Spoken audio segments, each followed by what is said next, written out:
Assalamualaikum warahmatullahi wabarakatuh. Let me introduce myself. My name is Nur Afni, class 21B. Here I'm working on the final project of the language teaching media.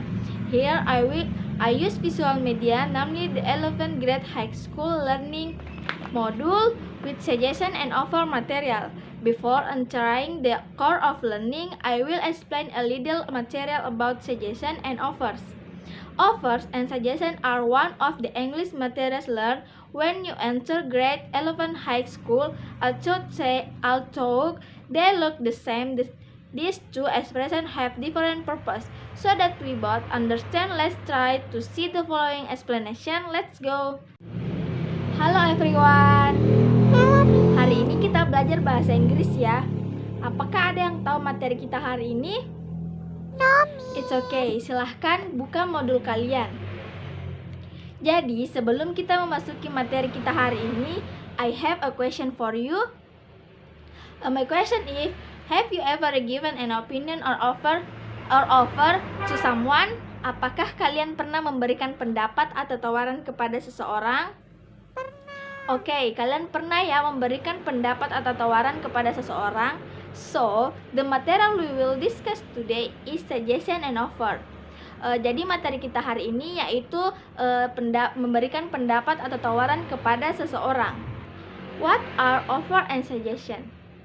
Okay, in English material, offer and suggestion have different meanings, but are not used together even though they both offer and suggestion. Jadi, di dalam materi bahasa Inggris, offer dan suggestion memiliki makna yang berbeda. Keduanya pun tidak digunakan secara bersamaan, meskipun sifatnya sama-sama menawarkan sebuah solusi kepada seseorang. Sampai di sini jelas? Jelas, Miss. Oke, jelas ya. Oke, let's continue going into understanding suggestion and offers. Here is the definition of offer and suggestion. Terlebih dahulu kita bahas dulu pengertian dari offers. Apa sih pengertian dari offers dalam bahasa Inggris? Ada yang tahu? No, Miss. Okay, offers are a way to offer something to someone else. The person who receive the offer also has the right to accept or reject. The expression offers has formal and informal form. Offers merupakan cara untuk menawarkan sesuatu kepada orang lain. Orang lain yang menerima offers pun memiliki hak untuk menerimanya maupun menolaknya. Ungkapan offers memiliki bentuk formal dan informal. Meanwhile, the meaning of suggestion. A suggestion is an expression of advice given to another person, and generally the person has a problem that needs to be solved. However, suggestion can also be follow or not. There is no compulsion to always accept suggestion. Suggestion adalah ungkapan saran yang disampaikan ke orang lain dan umumnya orang itu memiliki sebuah masalah yang perlu diselesaikan. Akan tetapi, suggestion juga bisa diikuti maupun tidak. Tidak ada paksaan untuk selalu menerima saran tersebut. As the point there are questions. Sampai di sini ada pertanyaan? No question, Miss. Okay, next ya. What is the function of offer and suggestion? The social function of offer and suggestion have a different purpose. Here is a review of the function of offer and suggestion in English materials. Fungsi sosial offer dan suggestion memiliki tujuan yang berbeda. Berikut adalah ulasan-ulasan dari offers dan suggestion di materi bahasa Inggris. Adapun offer function atau fungsi dari offers. Offer have a simple function. The person who express offer means that they have something to offer to the person they are talking to. Usually offer are used in the oppositive context. For example, a host offering drink menu to the guest. Offers memiliki fungsi yang sederhana. Orang yang mengungkapkan offers berarti memiliki sesuatu yang ditawarkan kepada lawan bicaranya. Biasanya offers digunakan untuk konteks yang positif. Contohnya, tuan rumah yang menawarkan menu minuman kepada tamunya. Adapun suggestion function atau fungsi dari offer in context. Suggestion in the offer and suggestion material are suggestion given to someone. Suggestion do not always involve the person giving the suggestion themselves. On the other hand, suggestion can also be followed by the listen or not. For example, you suggest a friend to take leave when they are sick. Berbeda dengan itu, suggestion dalam materi offers and suggestion merupakan saran yang diberikan kepada seseorang.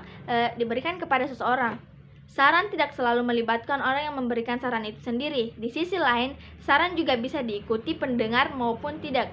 Contohnya seperti kamu menyarankan teman kamu untuk izin saat sedang sakit. Oke, kita lanjut di materi how to express offer. Bagaimana cara mengekspresikan offer? When making offers, we often use the following expression. Ada beberapa ungkapan yang sering digunakan dalam offer seperti may I, can I, shall I, would you, what about I. Itu beberapa ungkapan yang sering ditemukan dalam mengungkapkan offers dalam bahasa Inggris. For example, making offers seperti can I help you, shall I bring you some tea, and would you like another piece of cake. Itu adalah beberapa contoh yang bisa saya berikan tentang offers. Selanjutnya responding to offers. Responding to offers, respon dalam offers memiliki dua, yaitu accepting dan declining. Accepting itu menerima tawaran. For example, kalian bisa lihat di modul ada beberapa contoh dari accepting offer seperti yes please, I really appreciate it, thank you, that's very kind of you, and yes please, that would be lovely, and sure, thank you. Itu beberapa contoh dari accepting offers. And selanjutnya declining offer atau menolak tawaran. Kalian bisa juga lihat contohnya ada di modul seperti it's okay, I can do it myself, no thank you, no thanks, I don't want another helping, don't worry, I will do it myself. Itu beberapa contoh yang ada di modul tentang declining offers. Selanjutnya kita ke suggestion. Di sini ada how to express suggestion, bagaimana cara mengungkapkan suggestion. When making suggestion, we often use the following expression.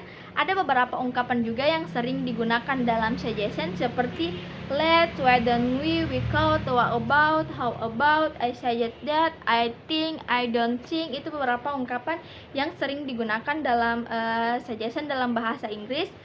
Oke, dari ungkapan suggestion itu sendiri ada yang dimaksud dengan asking for suggestion atau meminta pendapat. For example, do you have any suggestion for me? And can you tell me what I should do? Itu adalah contoh dari asking suggestion. Selanjutnya ada yang dimaksud dengan giving suggestion atau memberikan pendapat. Giving suggestion with let's. Let's come from the word let you which mean I have an suggestion for us.